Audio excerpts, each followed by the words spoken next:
استغفر الله العظيم استغفر الله العظيم استغفر الله العظيم. اللهم صل على سيدنا محمد وعلى سيدنا محمد. اللهم صل على سيدنا محمد وعلى سيدنا محمد. اللهم صل على سيدنا محمد وعلى سيدنا محمد. السلام عليكم ورحمة الله وبركاته. بسم الله والحمد لله والصلاة والسلام على سيدنا رسول الله صلى الله عليه وعلى آله ومن تبعه ونصاره وولاه وبعد. رب اشرح لنا صدورنا ويسر لنا أمورنا واحلل عقدة من ألسنتنا يفقه أقوالنا. اللهم علمنا ما ينفعنا وزدنا علما. اللهم لا سهل إلا ما جعلته سهلا وأنت تجعل الحزن إذا شئت سهلا. يا معلم داود علمنا ويا مفهم سليمان فهمنا. Alhamdulillah, summa alhamdulillah, summa alhamdulillah. Muslimin muslimat sekalian, apa khabar semua? Mudah-mudahan kita sihat sejahtera. Di samping itu kita juga sibukkan diri kita dengan tugas-tugas harian kita. Jangan lupa kita juga adalah makhluk Allah yang kita sepatutnya fokus kepada amal ibadah kepada dia. Di samping itu kita juga manusia. Selain pada kita hamba Allah, kita juga manusia. Jadi tugas manusia kita memang tak miss lah. Mungkin sekarang ni tak sempurna kita sebagai tugas manusianya, banyak kekurangan. Tapi tugas perhambaan jangan kita juga menyebabkan tak sempurna kita jadi hamba. Dalam keadaan seumpama ini, kita sepatutnya lebih lagi fokus dalam bab perhambaan itu, kerana kita banyak masa berada di rumah kita. Macam-macam kita boleh buat. Baik. Jadi kita sama pengajian kita dalam pesan-pesan sabar. Kali ini berkenaan dengan sabar penawar bagi kemarahan. Pada muka surat 160. Baik, qala musannif hafizahullah, sabar penawar bagi kemarahan. An Abi Hurairah radhiyallahu anhu أنا رجلا قال للنبي صلى الله عليه وسلم أوصيني قال لا تغضب فردد مرارا قال لا تغضب. Daripada Abu Hurairah radhiyallahu ta'ala anhu katanya bahawa ada seorang meminta kepada Nabi Muhammad sallallahu alaihi wasallam, berikanlah nasihat, yakni dengan perkara yang mengandungi kebaikan dunia dan akhirat kepadaku. Sabda baginda, jangan marah. Dia ulangi beberapa kali. Apabila orang tersebut mengulangi soalannya, baginda sallallahu alaihi wasallam juga turut mengulangi jawapan yang sama. Jadi kisahnya ada seorang pemuda minta wasiat daripada Nabi supaya beri nasihat kat dia kak. Jadi Nabi kata, la taghdab, jangan marah. Dia ulang lagi, bagilah wasiat. Lain pula. Nabi kata, jangan marah. Dia ulangi lagi, bagilah wasiat kebaikan dunia akhirat. Nabi kata jangan marah. Jawapan yang sama berapa kali. Baik, itu dia hadis pada pagi ini. Jadi berdasarkan hadis di atas dapat disimpulkan bahawa mungkin orang yang bertanyakan soalan tersebut kepada Rasulullah SAW ialah orang yang pemarah. Jadi berkemungkinan Nabi Muhammad SAW telah mengenali sifat orang yang bertanya soalan tersebut. Maka jawapannya sesuai dengan orang yang bertanya. Inilah yang menjadi kebijaksanaan Rasulullah SAW dalam mendidik para sahabatnya. Ini kerana ada jawapan yang lain kepada soalan yang sama, bersesuaian dengan yang bertanyakan soalan. Ini dalam bab soal dan jawab. Ada soalan yang sama, jawapannya sama. Walaupun banyak kali pun jawapannya sama. Ada soalan yang sama, jawapannya lain. Dia boleh pergi tengok keadaan, tengok situasi. Itu kebijaksanaan yang menjawab. Dan Nabi sudah tentulah dia bijaksana. Dia tahu peribadi orang bertanya itu. Dia sudah ada ilmu sebelumnya. Itu satu kelebihan lah bagi Nabi. Dan bagi kita, kalau boleh kita siasat dulu, itu lebih baik. Ataupun kita sudah tahu maklumat-maklumat berkenaan dengan seseorang yang ingin bertanya itu. Itu lebih mudah untuk kita membuat keputusan ataupun untuk kita menjawab. Bermakna jawapan kita itu, kalau dia banyak jawapannya, kita kena tengok orang bertanya tu. Dia jenis apa? Dia suka apa? Sifat dia bagaimana? Apa situasi dia? Sudah tentu boleh jadi tidak sama penyelesaiannya. Wasiatnya, nasihatnya tidak sama. Jadi di sini dalam konteks ini, bila ditanya soalan yang sama, Nabi tetap memberi jawapan yang sama. Walaupun pemuda itu kalau boleh nak jawapan lain juga.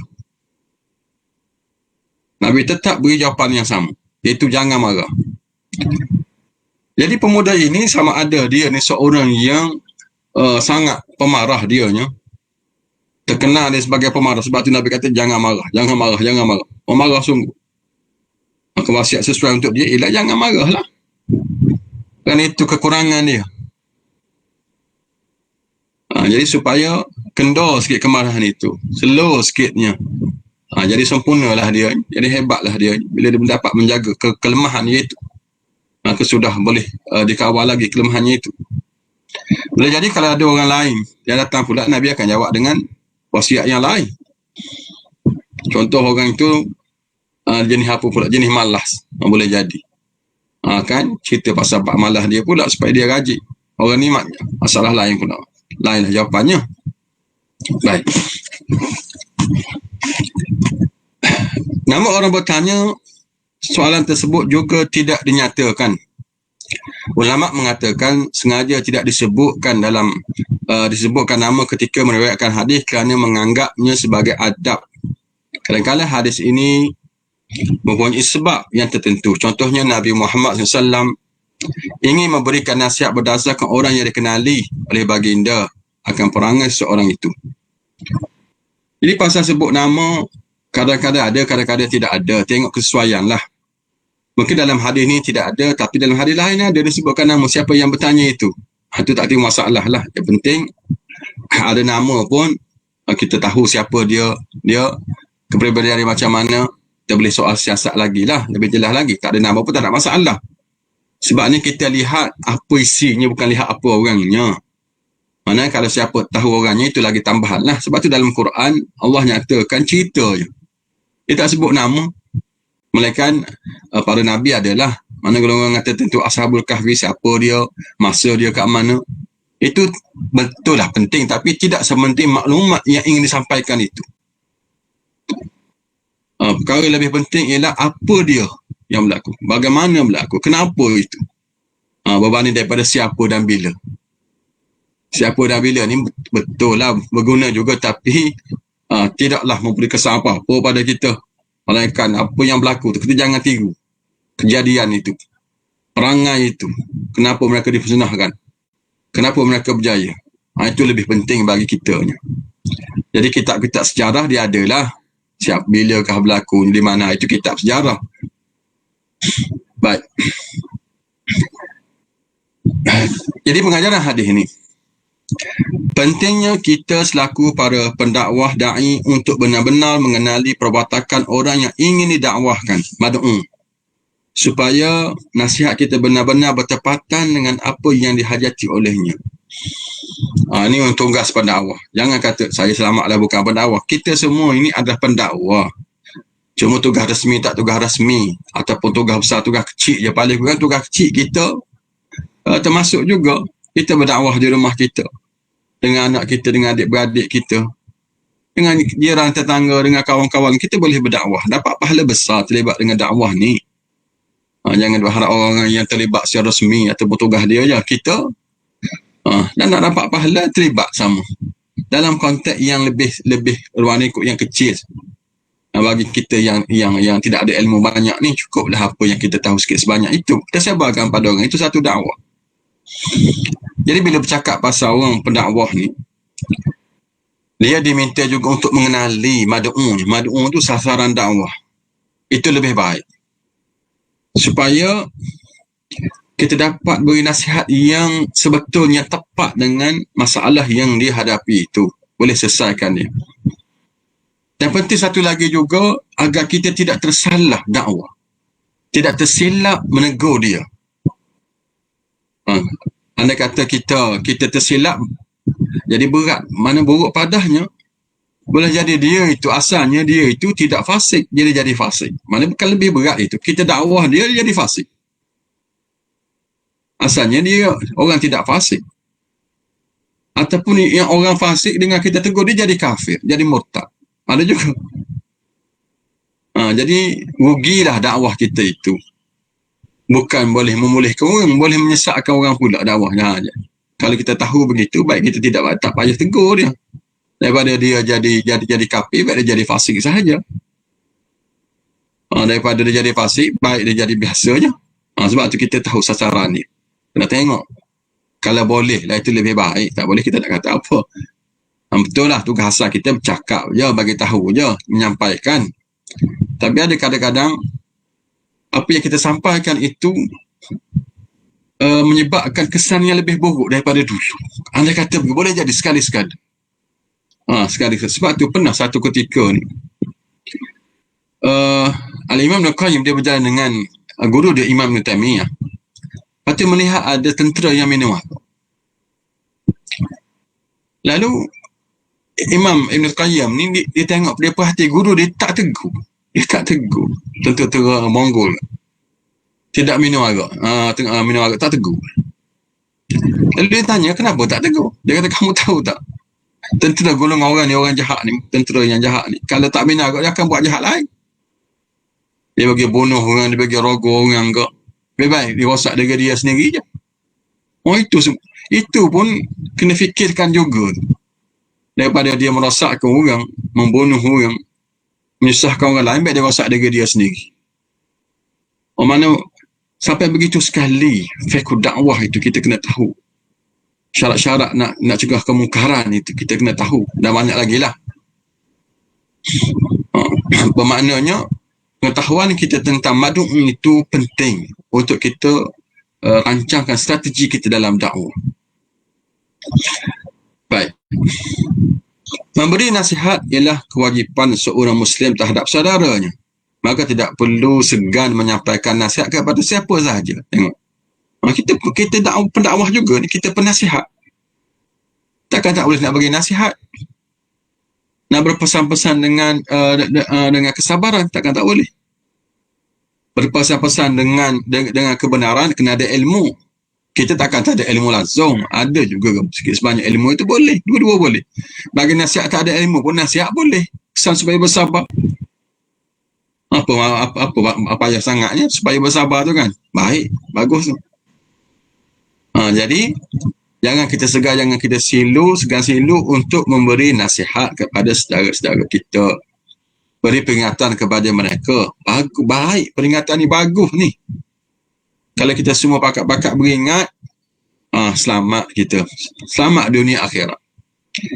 Kerana kita tak hanyut. Punca kita bukan tak tahu sangat, tapi tak ingat. Sebab tak ada orang ingat. Bila orang ingatkan, Allah mujurlah orang ingatkan. Contoh kita nak puasa pula, nak puasa di bulan Muharram ni pula nanti. Kalau tak ada orang ingat, ada di kalangan kita ni yang tak perasan. Nak puasa Ashura, puasa Tasu'a, perbanyak amal ibadah bulan Muharram. Kena ingatkan selalu kita ni. Kita kan jenis pelupa, manusia jenis pelupa gitu. Jadi dengan peringatan itu, dapatlah kita boleh buat amal. Baik, jangan segan untuk bagi nasihat. Dapat pahala kita. Mengulangi nasihat adalah sangat bermanfaat kerana ia sentiasa mengingatkan perkara yang mudah dilupai oleh manusia.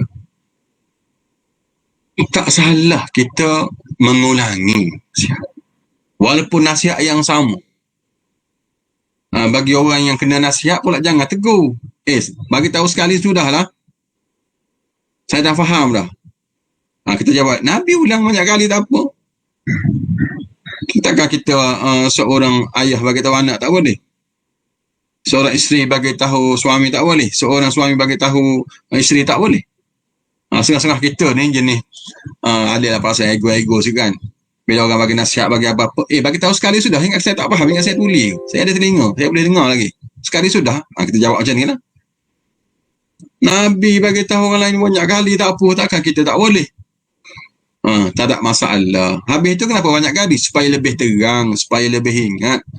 Lampu ni mari lampu lain lagi terang, supaya lebih pun terang lagi bersuluh. Padahal dia tak buat juga. Itu jadi isunya. Namun demikian, mengulangi perkara yang sama tak apa. Dalam Quran banyak kali kan benda yang sama. Sebab kita ni memang macam tu, kena selalu diingatkan walaupun benda yang sama tak apa. Supaya dipanggil mimbabi al-itmi'nan, dipanggil. Supaya kita lebih tenang. Nak bertanya soalan yang sama pun tak apa. Jangan kita marah. Kita kena latih begitu. Tak salah kita bagi tahu, tak salah kita tanya soalan yang sama. Yang ni pun sama juga ni. Bila kita tanya soalan. Dan kita nak pasti. Tadi suruh beli apa? Tadi suruh beli bawang kan? Saya cakap sekali sudah lah. Takkan tak faham lagi. Allah. Tak apa tanya banyak kali pun soalan yang sama pun. Mimbabi al-itmi'nan supaya kita lebih tenang. Lebih rasa lega. Supaya takut-takut tersilap dengar. Apa salahnya? Baik. Jadi ulangi nasihat kita ataupun soalan kita, tak ada masalah. Jangan marah siapa yang kena tanya apa yang bertanya itu. Sungguh besar keburukan dan kesan negatif akibat kemarahan. Kemarahan tidak mendatangkan sebarang kebaikan kecuali apabila dilakukan kerana Allah Subhanahu Wa Taala. Jadi Nabi pesan supaya bersabar, kerana akibat buruk daripada sifat marah itu. Nak hilangkan sifat marah, kena bersabar. Bersabarlah. Jangan duk marah. Kerana kesan buruk daripada sifat marah itu. Kecualilah kita disebut di sini marah kerana Allah. Jadi marah ni adakah negatif semua sekali? Adakah tercela semuanya marah ni? Jawapannya tidak. Jadi marah ni ada dua kategori. Satu, marah yang mahmud. Yang kedua, marah yang mazmum. Marah yang mahmud, marah yang terpuji. Marah yang kedua, marah yang mazmum, marah yang terkeji. Ada juga marah yang terpuji. Ada juga memang marah yang terkeji itu, kita faham dah. Yang negatif ni, ada marah yang positif yang boleh. Disuruh kita, dituntut kita ni marah. Bahkan mesti kita marah. Apa beza antara dua itu? Jadi, marah yang terpuji ini, kita marah dia dalam perkara yang benar. Marah kerana Allah Subhanahu Wa Taala, itu marah yang terpuji. Marah atas dasar kebenaran. Memang kena marah. Contohnya, orang tak sembahyang. Anak kita tak sembahyang. Memanglah kita kena marah. Jangan marah, tak sembahyang. Mana boleh? Ini perkara yang hak, perkara yang benar. Orang buat maksiat, kena marah. Kita ada kuasa, kita marah dah orang bawah kita melakukan kesalahan yang bertentangan dengan syariat. Itu marah atas dasar yang benar. Itu boleh. Yang ni yang terpuji. Dalam bab dunia pun sama. Ada marah yang terpuji juga. Cuma jangan keterlaluan. Tak bolehlah sampai tahap kita boleh kawal perasaan marah menyebabkan kita menyeksa. Itu tidak boleh lah. Marah sekadar yang perlu kerana kebaikan itu. Contohnya marah dia tak buang anak, tak buang sampah, marah. Itu boleh dimarahi. Itu kan perkara kebaikan. Dia tak jalankan tugas dia setiap pagi ke ataupun tugas apa-apa ke. Itu yang terpuji, memang kena marah. Layak untuk dimarahi itu. Yang kedua, marah yang tercela lah. Mazmum yang tercela ni banyak segilah. Apa yang berlaku dalam masyarakat kita yang paling banyaknya. Sikit-sikit nak marah, sikit-sikit nak marah. Marah pula keterlaluannya. Yang menyebabkan boleh memukul, boleh memakinya. Ataupun marah tak tentu pasal. Itu yang biasa yang banyak yang berlaku. Pula apa? Menyebabkan keluar daripada hak sempadan yang dibenarkan itu. Baik. Seterusnya. Jika berkait dengan urusan duniawi, marah merupakan satu sifat yang tercela dalam Islam. Namun, kemarahan juga menjadi terpuji jika dilakukan kerana Allah Subhanahu Wa Taala dan untuk menangkan agamanya dan juga mencegah kemungkaran yang dapat dihalang dengan cara marah. Jadi itulah dia. Sebab kita nyatakan tadi, marah ni ada yang terpuji dan ada yang terkeji. Semoga kita biar kita marah ni dengan cara yang terpuji. Bak dunia ke bak akhirat ke, biar cara yang betul. Kita kena marah juga.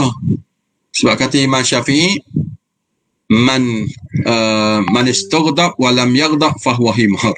Imam Syafi'i kata, siapa yang dibuat marah tak marah-marah, maka dia tu himar, keldai. Wa man istarda wa lam yarda fahuwa iblis. Itu kata Imam Syafi'i. Hebat kata-kata orang dulu, orang hebat ni. Macam mana dia boleh fikir kata-kata seumpama ini. Siapa yang diminta maaf, diminta redha, tak redha, maka dia iblis. Orang jenis degil sungguh, tak maaf orang sungguh, tak maaf orang. Apa-apa pun 7 keturunan. Kalau masyarakat kita nak marah orang ni, 7 keturunan selalu. Sumpah 7 keturunan. Apa kaitan dengan nak cucu dia ni? Takkan redha, takkan ampun dah. Orang jenis iblis macam ni. Imam Syafi'i kata, wa man istaghdab wa lam yaghdab fahuwa himar. Siapa yang dia sepatutnya marah tapi tak marah-marah dia. Denyeh macam mana, sekekeh macam mana pun relax, tak tahu je. Itu jenis himar, jenis kaldai. Imam Syafi'i kata. Kita memanglah kita kena marah pada situasinya, kena marah itu. Tapi bila orang minta maaf, maafkanlah dia. Bagus kita maafkan orang. Baik. Cuma dalam hadis ini, setengah-setengah ulama menafsirkan makna dia, jauhkan sebab-sebab marah. La taghdab itu jauhkan daripada sebab-sebab punca-punca menyebabkan kita ni marah. Dia benda yang negatif, kalau boleh pintu dia tu, jalan dia, kita jangan pergi. Kalau kita pergi, bila dah sampai payah. Baik tu jangan kita sampai. Boleh sampai, kalau boleh macam tu lah. Kalau boleh, benda-benda yang negatif ni jangan kita pergi, ataupun jangan kita sampai ke tahap itu. Sebab bila dah sampai payah dah nak patah balik. Jadi kalau boleh marah ataupun ke arah marah tu jangan pergi, jangan buat dah, jangan terlibat dah bab yang akan kena marah. Masalah kita tak tahu. Tu. Tapi masa bila dah berlaku tu kita kena sabarlah. Mana sama, saya mudah faham, sama dengan maksiat. Kan kita tahu bahawa bila kita tinggalkan maksiat kan kita dapat pahala kan, tinggalkan maksiat kerana Allah ni. Jadi kalau kita berada kat sini, kita tak berdepan dengan maksiat. Jadi kita kena pergi tempat yang maksiat. Barulah kita boleh bersabar sungguh kat situ. Itu pun jangan pergi. Walaupun nak kita boleh kawal dia, tapi jangan pergi. Bila dia datang, barulah kita gunakan. Macam tu maksudnya. Sama juga marah ni. Jalan-jalan ke arah marah, sebab-sebab punca marah tu jangan kita miliki. Jauhi kalau boleh. Sebab bila dah berdepan, kan payah kita nak kendali diri kita tu.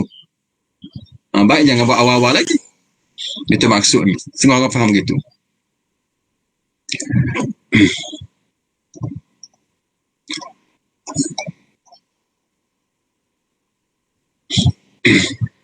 Baik.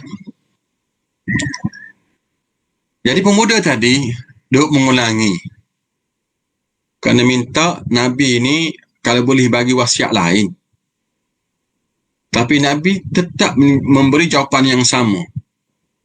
Kerana kekurangan dia itu. Jadi kita lihat kekurangan kita dalam bab apa. Walaupun tak ada orang bagi wasiat ataupun nasihat kepada kita, mana kita kena tahu sendiri kekurangan kita, mana kita kena lebih kat sini kekurangan kita. Aku ni apa kekurangan aku? Jenis marah juga ke? Jenis tak suka tolong orang ke? Jenis malas buat kerja ke? Jenis payah nak baca Quran ke? Jenis payah nak solat ke? Jenis melengahkan solat ke? Tengok kekurangan kita jenis mana. Kita kena fokus ke situ agar kita dapat mengatasinya. Kalau ada orang bagi wasiat ataupun amalan ni kena buat juga ni. Amalan pesan supaya orang ni wasiatkan kita. Sebab kita perasan kita ni okey. Kadang-kadang jumpa kawan kita ataupun jumpa ustaz ke, jumpa imam ke, orang soleh lebih soleh pada kita lah.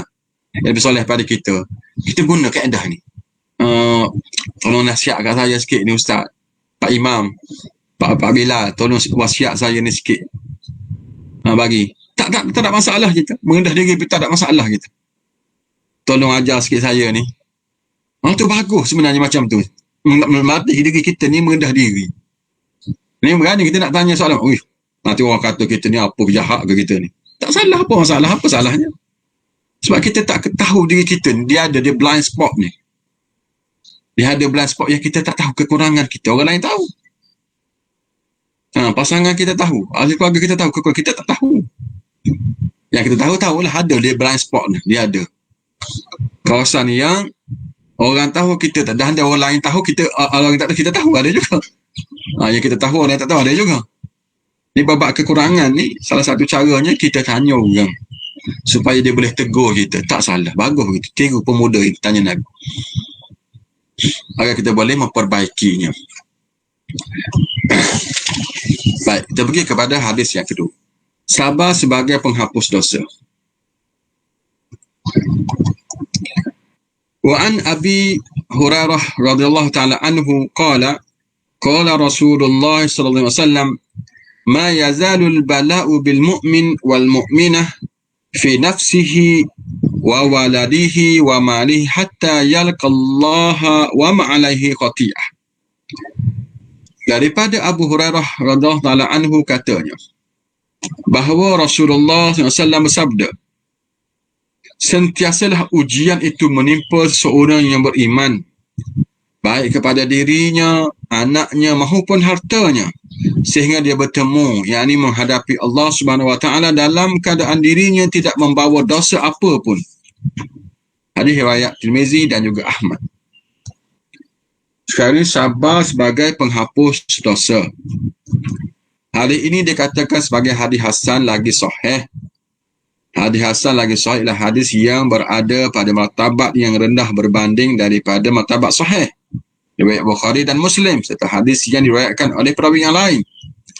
Hadis dalam kategori hasan boleh dijadikan hujah dari segi hukum syarak. Mungkin kerana perawi yang meriwayatkannya ialah seorang yang baik, namun ingatannya kurang kuat. Lalu hadis ini disokong pula oleh hadis lain yang daif. Seterusnya disokong oleh hadis lain yang menguatkannya dan sebagainya.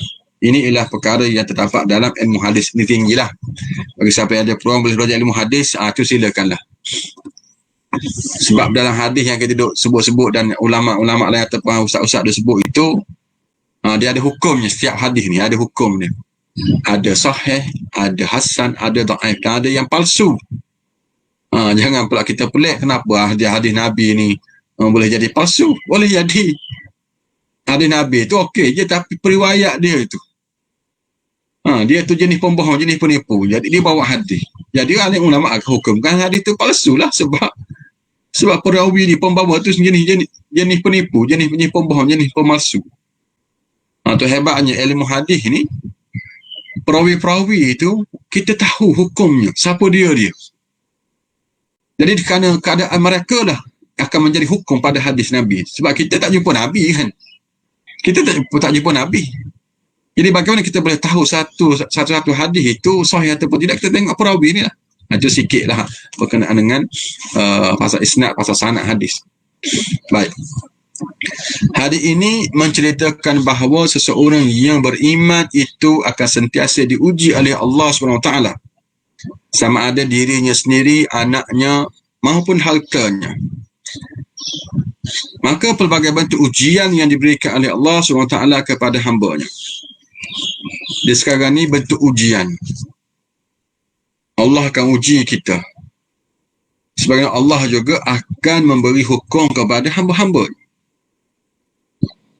Apa beza antara ujian dengan bala?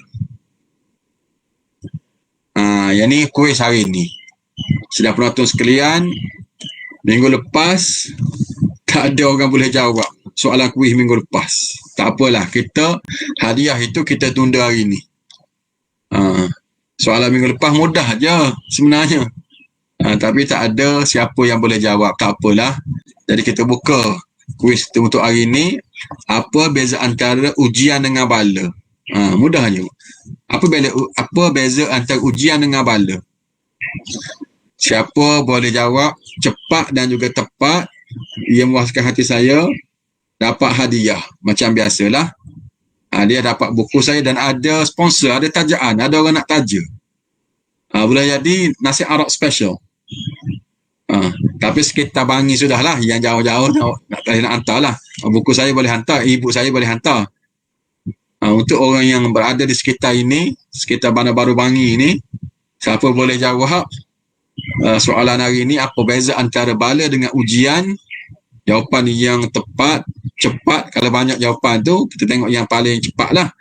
Kalau banyak soalan, banyak jawapan, yang macam-macam jawapan, kita tengok yang paling tepat sekali. Yang paling saya puas hatilah akan dapat hadiah.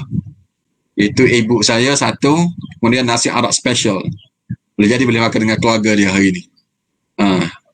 Tengok, mungkin esok ke tengoklah. Saya tengok keadaan macam mana. Kalau dah ada hari ni jawapan yang betul, kita boleh bagi tengah hari sekarang, ataupun petang nanti ke, ataupun esok. Yang penting, sila jawab. Di bawah ni, di bawah. Dalam Facebook tu. Sila jawab. Baik. Kelebihan mendapat pahala bukan sahaja dengan melaksanakan ibadah wajib dan sunat, tetapi juga diperolehi dengan sabar menghadapi ujian yang menimpa diri seseorang yang beriman. Ujian dalam semua perkara yang mencabar kehidupan manusia di dunia ini. Jadi dapat pahala ni, dia bukan setakat buat amal ibadah. Bukan setakat baca Quran. Betul baca Quran dapat pahala, kita sembahyang dapat pahala, puasa dapat pahala. Jadi bentuk kita hadapi masalah dengan situasi hidup kita ni, kita bersabar, kita bertahan, dapat pahala juga. Tengok, sebab tu untung kita orang Islam ni, beruntung sungguh. Kita bersyukur dapat pahala, kita bersabar dapat pahala, dua sudut. Benda baik dapat pahala, benda yang negatif yang tak baik, bukan nak kata benda tu jahat, benda yang keburukan yang kita tak nak lah, boleh dapat pahala juga kat situ kita. Beruntung kita jadi orang Islam. Luas pintu pahala kita. Sama kita dosa pun sama jugalah kalau kita tak kena cara. Dan ujian terhadap diri sendiri, ujian terhadap segala nikmat yang ada pada dirinya seperti mata, telinga, mulut, tangan, kemaluan dan perut. Segala tubuh badannya ialah ujian daripada Allah Subhanahu Wa Taala. Sekiranya tubuh seorang itu sihat, maka dia akan diuji dengan nikmat.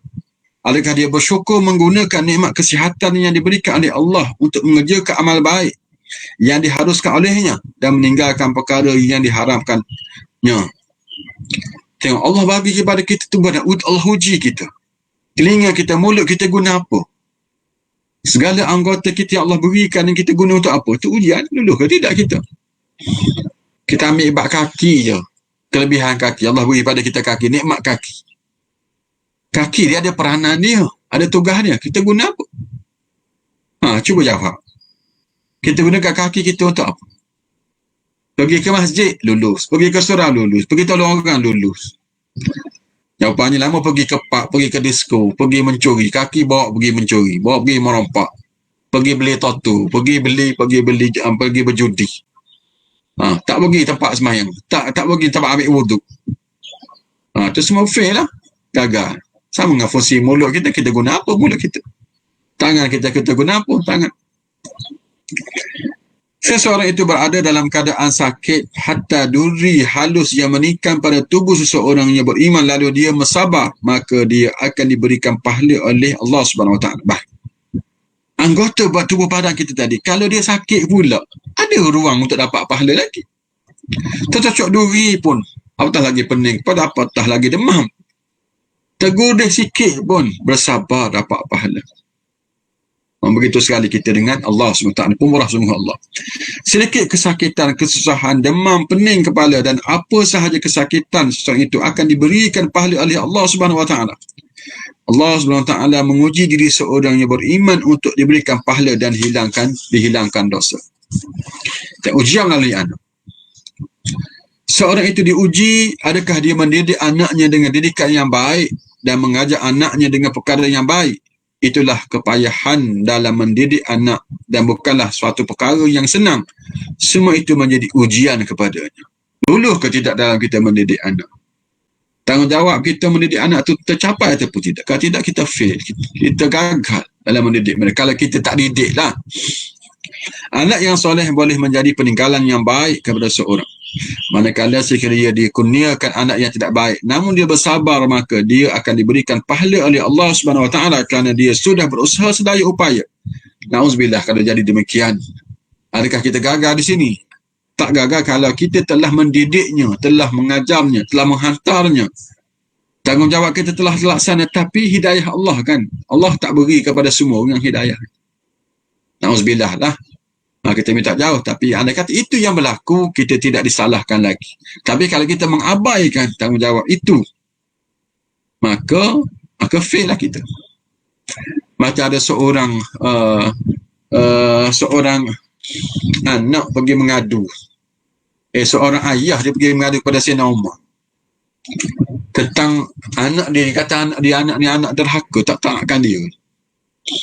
Jadi sebelum tengok Umar, sebelum dia marah apa-apa, dia panggil lah anak dia, soal siasat dulu. Dia panggil anak. Bila panggil anak tu, Umar tanya, kenapa kamu macam ni, tak buat baik pada ayah kamu? Dia kata, wahai Umar, mu tahu tak, ayahku itu, dia tak ajar apa pun aku ni. Nama aku tak beri nama yang baik, sah ke tanggungjawab lain. Nama aku diberi nama Lipas. Nama Lipas bagi ke anak. Daripada nama itu dah tak penting dah. Apatah lagi dengan tanggungjawab, dengan didikan. Satu huruf Quran pun dia tak ajar kepadaku. Tengok tu. Jadi Nabi panggil balik ayah dia. Nabi kata apa? Wahai ayah pada budak ini. Sebelum anak kau derhaka kepada engkau, kau telah derhaka dulu kepada dia. Ayah juga boleh derhaka. Itu simbolik yang Nabi ajar, Nabi sebutlah supaya kita faham bahawa tanggungjawab seorang ayah kepada anaknya mesti laksanakan. Allah Subhanahu Wa Taala menjadikan nabi-nabi dan rasul-rasul seperti Nabi Nuh AS dengan anaknya yang tidak beriman dan tidak mengikuti ajarannya. Kepayahan yang dialami oleh Nabi Nuh itu bukan bermakna baginda AS gagal dalam mendidik anak, akan tapi anaknya berjaya dirasuki oleh syaitan. Itulah lumrah apabila ada yang beriman dan ada yang tidak beriman. Itu ujian daripada Allah Subhanahu Wa Taala. Itu ujian. Anda kata kalau kita seorang ayah ni telah laksanakan tanggungjawab, tetapi anak tidak menjadi juga, tidak beriman juga, itu bukan salah kita lagi. Itu dia akan tanggung sendirilah antara dia dengan Allah Subhanahu Wa Taala. Tapi kita telah selamat kalau kita laksanakan tanggungjawabnya, sebagaimana cerita Nabi Nuh AS dengan anaknya. Ujian melalui harta. Untuk ujian melalui harta ialah seorang itu akan dipersoalkan dari manakah sumber harta yang diperolehi serta bagaimana dan ke arah mana ia digunakan dan dibelanjakan harta tersebut. Sememangnya mengambil harta secara haram sangatlah senang, tetapi akan mendatangkan musibah dari penyakit kepada diri sendiri. Apabila ingin mengambil harta yang halal, timbul pula pelbagai ujian. Walaupun begitu, mengambil harta yang tidak halal juga tetap ada ujian, tapi lebih banyak membawa bencana. Pencuri pun sebenarnya bukan mudah untuk mencuri kerana perlu berjaga malam, menceroboh rumah orang serta menghadapi kesukaran, kesejukan dan bahaya. Dalam bab harta benda pun ada ujian juga. Kita diuji ke mana, daripada mana harta kita ambil, ke mana kita belanjakan dia. Itu semua akan ditanya. Bersabar tak kita dalam ujian harta benda ini? Bagi orang yang tak ada pekerjaan, bagaimana dia nak hadapinya? Adakah dia akan pergi mencuri, dia akan pergi menipu orang, atau dia akan terlibat dengan judi untuk cepat untung, cepat jadi kaya? Itu semua ujian dalam bentuk harta benda. Bagi yang ada harta pula, dia uji lagi ke mana dia belanjakannya. Adakah dia kongsi harta dia itu? Dan kita perlu ingat juga kekurangan yang berlaku sekarang ini bagi setengah-setengah orang yang memerlukan duit, memerlukan kewangan. Takut Allah nak uji kita juga. Allah nak uji kita. Ini bagus juga pemikiran yang macam ni. Betul lah, dia susah. Tapi Allah nak uji kita termasuk juga. Adakah kita bantu mereka? Jadi pakat-pakat membantu-bantulah dalam suasana yang tidak yang bermasalah sekarang ni. Tak rugi kita, tak jatuh miskin, kita bantu mereka. Sikit pun, bila kita bagi sikit-sikit seorang, tak ada masalah. Mungkin nak bagi banyak begitu kita tak mampu, tapi bila kita semua terlibat sikit-sikit seorang, kan sudah selesai masalah. Berapa lama sebagainya kita berlaku akhir-akhir ni kan, kita pakat-pakat bantu mereka itu. Boleh pun. Bunyi khabar tempat kita ni dapat jumlah yang banyak jugalah untuk kita bantu. Jadi alhamdulillah, ada yang dapat 5,000, ada yang dekat 10,000, ada yang lebih daripada itu. Malah kita boleh gunakan dana itu untuk membantu orang lain. Jangan kita tak terlibat. Dalam kumpulan 10,000 tu berapa duit aku? Tanya diri masing-masing. Dalam 7,000 tu berapa duit aku kat situ? Ada ke RM1, ada ke RM10? Kalau ada, alhamdulillah, dapat pahala juga. Takut tak ada langsung. Lain kali lain kali bila lagi. Biar kita terlibat. Jangan orang lain. Orang lain sudah ramai yang dah terlibat. Kita macam mana? Tanya diri sendiri. Orang yang melakukan kerja baik pun turut menghadapi kepayahan. Semua mereka diuji oleh Allah SWT. Cumanya mereka yang berbuat perkara yang baik, mencari harta yang baik, serta menghadapi segala kesusahan, kesejukan daripada Allah dalam mencari harta yang halal akan diberikan pahala. Manakala bagi mereka yang mencari harta yang haram pula akan mendapat dosa. Setiap perkara yang dibuat itu merupakan dosa. Bagi siapa yang melakukan kebaikan dalam mencari hartanya, mana cari harta dengan harta yang halal, dapat pahala dia. Nak menyara keluarga, dapat pahala. Tapi kalau dia fail, dia akan dapat dosa. Sepatutnya mencari harta ni dengan cara yang halal. Dia pergi cari yang haram, pergi mencuri, pergi merompak, pergi menipu, pergi berrasuah dan berjudi. Semua itu akan menyebabkan dia berdosa. Manakala ia berjaya dalam ujiannya akan menghadap Allah SWT pada hari kiamat kelak dalam keadaan tanpa dosa. Mereka dihilangkan dosa dengan sebab ujian yang menimpa dirinya, anaknya dan hartanya. Setiap yang terjadi itu semua akan diberikan pahala dan dihilangkan dosa. Tengok. Segala masalah kita berdepan dalam bab harta, dalam bab anak, dalam bab diri kita sendiri. Semua itu kita beruntung kerana dapat pahala, dihilangkan dosa. Naik satu darjat, tambah satu lagi. Kenapa lagi kita? Setiap masalah yang menimpa kita, kalau kita boleh mengendalikan dengan cara yang sebetulnya, kita beruntung. Dapat free. Dapat pahala free, dihilangkan dosa free, dan naik satu darjat free. Baik. Pengajaran hadis ini. Orang yang beriman akan sentiasa diuji oleh Allah SWT sama ada manusia dirinya sendiri, keluarganya, maupun hartanya. Yang ni kita kena sedar. Dan orang yang diuji itu, siapa yang kena uji, kena masalah, bergembiralah. Kerana Allah tak akan sia-siakan pengorbanan, kesabaran yang anda hadapi sekarang ini. Allah sayangkan anda. Jadi bagi siapa yang tak patutnya dengki, sepatutnya dengki. Sebab nanti di hari akhirat nanti, di akhirat nanti, orang yang tak ada masalah ni dengki. Andai kata kalau dulu aku digunting-gunting, dikerak-kerak lebih baik daripada aku tak kena. Sampai tahap tu kita nanti. Tapi atas muka bumi kita tak nak lah kan. Sebab susah. Tapi suatu hari nanti, bergunanya, pentingnya masalah yang menimpa seorang itu atas muka bumi dan dia bersabar, berguna pada dia, yang menyebabkan kita orang tak ada masalah yang akan dengki dengan mereka. Sampai tahap tu. Sebab tu berita gembira bagi siapa yang ditimpa musibah, ditimpa masalah dan dia bersabar. Allah sayangkan dia. Dan bergembiralah nanti dia akan bergembira dengan masalah itu. Kita akan nanti di akhir-akhir semuanya sama je. Semuanya sama je. Bak kematian ke bak susah payah semuanya sama. Tapi pahala yang berlainan. Semua akan kena masalah. Semua akan mati. Cuma cepat lambatnya. Kita dah bersedih. Kita dah rasa, mati dah dia tu, mati dah orang ni kan. Dah semua akan mati. Sama je nanti.